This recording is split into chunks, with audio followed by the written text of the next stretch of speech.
KPDC dengan judul Maria yang Setia yang sudah kami rancang. Nah, sebelum itu kami memperkenalkan diri. Nama saya Maria Bertarigan. Nama saya Mas Malia Sembilan. Nama saya Santa Lorenza Molusembulun. Nama saya Yulinda Sinaga. Nama saya Dika Bertarigan. Dan teman kami sana itu namanya Stevi Molusinaga juga. Sebelum memulai KPDC kita ini, kita awali dengan lagu pembukaan. Dan sekarang nomor dari syukur nomor 632. Nama Bapa dan Putra dan Roh Kudus. Amin. Allah Bapa, demi Kristus pengantara kami. Amin. Untuk mengantar kita ke dalam katekese ini ada sebuah cerita, sebuah ilustrasi. Di satu kampung terdapatlah seorang ibu. Kita sebut saja namanya Ibu Elizabeth. Dari cerita yang tadi saya sampaikan, apakah ibu atau abang akan mengalami momen kesetiaan dari yang ibu itu dalam diri kita sehari-hari? Pernah seperti aku nggak punya, misalnya kayak mana? Kita sabar menghadapinya, kita rawat juga dia, maka kami perlu kita kenapa harus seperti itu? Cari kesalahannya, kenapa dia? Anak yang keseringan cewek-cewek gitu loh, para ibu. Dan ujian kesetiaan kita sama Tuhan. Pengalaman dari saya, kalau belum tahu semua ya. Sewaktu bapak masih ada, suami saya masih ada, dulu pernah mengalami satu persoalannya, kasus melukai orang lain. Jadi karena kasus itu suami saya ditangkap polisi dan masuk penjara. Pada saat itu saya bekerja menjabat sebagai wakil Tuhan. Dan pada saat itu dijatuhi hukuman hampir 2 tahun. Dalam peristiwa itu semasa setahun ketiga, tentu kan dalam hati kadang kita bertanya, kenapa hal ini bisa terjadi? Kan saya sebagai seorang yang memang mempercaya kepada Tuhan, saya merasa bahwa persoalan itu memang kemungkinan memang harus terjadi.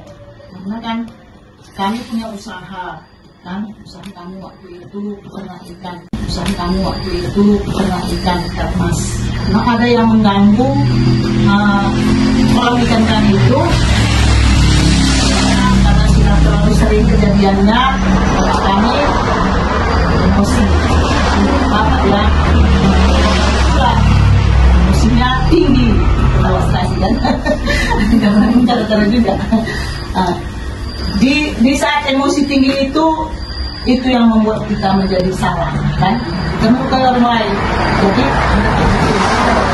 kepada saya tidak pernah marah kepada suami saya. Yang saya bilang sama dia, kalau kita sudah melakukan kesalahan, kita harus menerima hukuman. Bukti kita bertobat, bukti kita mengakui kita salah. Jadi hukuman dijalani. Dan pada saat itu tentu banyak biaya yang dibutuhkannya. Apalagi dulu kalau bapak kami itu orangnya manja, sedikit-sedikit ditelepon orang, sehebat apapun orang di LP Lubuk Palang sana bisa dibikinnya jadi kawannya dan bisa menghubungi ke rumah.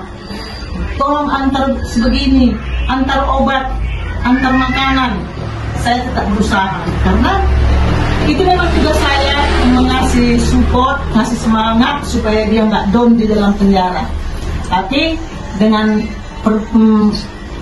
yang saya lakukan itu, harapan saya besok dia keluar, dia bisa semangat lagi menjalani hidup seperti biasa dengan tidak mengutamakan emosi lagi begitu.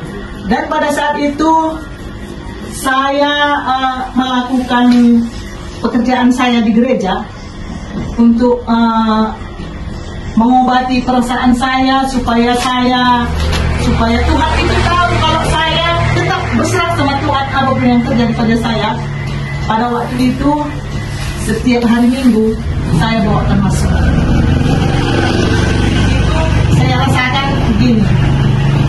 Mazmur itu saya nyanyikan tujuannya sebagai bukti persembahan saya sama Tuhan, supaya Tuhan itu memberi kekuatan kepada saya, supaya suami saya yang di dalam penjara pun diberi kekuatan dan ketabahan dan kesadaran, supaya mengerti kesalahannya dan kembali besok bisa menjadi yang baik. Lalu dari kisah yang tadi, pernah nggak atau pernah kita dalam hidup kita itu sosok ibu hidup kita juga pernah mengajarkan atau tidak pernah mengajak kita untuk selalu berserah kepada Tuhan dalam segala hal?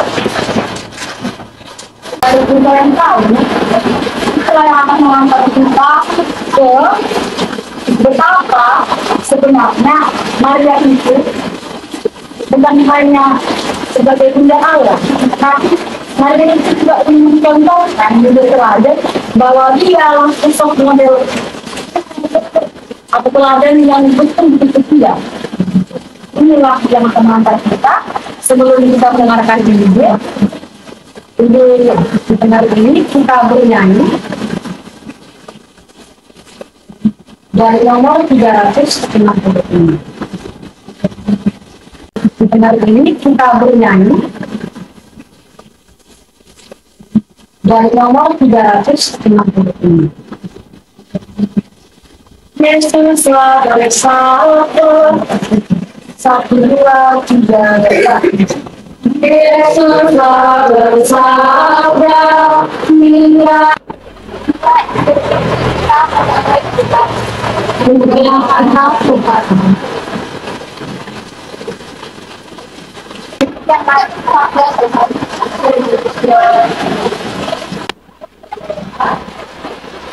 Dalam video tadi, kita melihatkan bagaimana Maria itu menerima kabar dari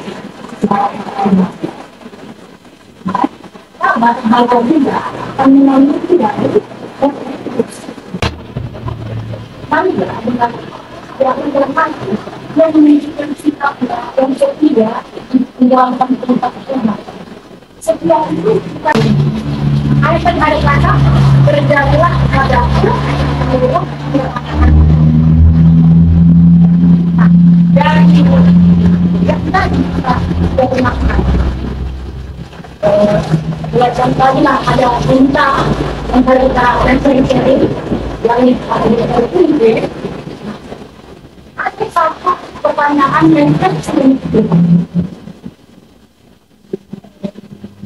Apakah kita sebagai umat Katolik, apakah kita sebagai PMK, apakah kita sebagai ibu rumah tangga, apakah kita sebagai pengurus gereja mengikuti Maria yang setia itu sampai sekarang? Apakah kita sebagai seorang ibu misalnya masa kita minta dengan cara setia itu sampai sekarang? Jadi orang itu jangan ngerti mama kita, masa ibu kita Maria setia kita enggak gitu ya. Ayo dong kita juga setia gitu. Nah, permenungan kita saudara-saudari kasih, mari kita sampaikan doa-doa kita. Doa.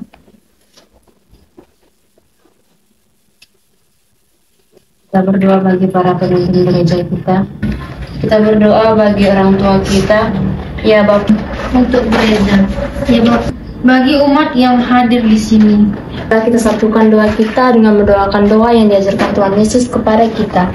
Bapa kami yang ada di surga, marilah berdoa. Ya Allah Bapa yang Maha Kuasa, terima kasih atas berkat dengan pembahasan Maria yang setia. Kiranya kami mampu meneladani Bunda Maria yang setia selalu. Saudara-saudari, ibadah katekis kita telah selesai. Syukur kepada Allah. nomor 630.